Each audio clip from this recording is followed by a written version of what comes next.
ఒక విషయం స్పష్టంగా మేము ముందుంచదలుచుకున్నాము.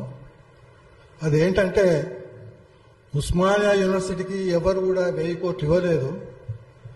కోటి మహిళా కళాశాలకు కూడా ఏదైతే ఈరోజు సాకల ఐలమ్మ విశ్వవిద్యాలయం అంటున్నారో దానికి 400 కోట్లు ఇచ్చినాము.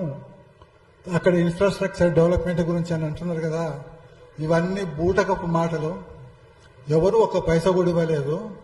అదనంగా పైపెచ్చు ప్రభుత్వం చేస్తున్నటువంటి పన్నాగం ఏమిటంటే ఉస్మానియా యూనివర్సిటీ లోపల 1500 కోట్ల రూపాయల పెన్షన్ ఫండ్ అనేది ఉన్నది. అక్కడ పెన్షన్ ఫండ్ అనేది 1500 కోట్లు ఉన్నాయి.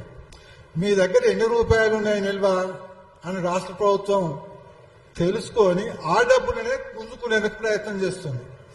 అదేవిధంగా జేఎన్టీయూలో 600 కోట్ల రూపాయల ఫండ్ అనేది జమ అయి ఉన్నది. అక్కడ ఆ డబ్బులను కూడా తీసేసుకునేందుకు ప్రయత్నం చేస్తున్నది. అంటే వాళ్ళు ఇవ్వడం కాదు, తీసుకోవడం అనేది ఎక్కువ ఉన్నది. కాబట్టి మీరు భ్రమలలో పోకండి. పోయి ఉస్మానియాకి 1000 కోట్లు ఇచ్చినట్టు బిల్డింగ్లు వస్తాయట, అవి వస్తాయట అని అనుకోవడం అనేది చాలా తప్పనే విషయాన్ని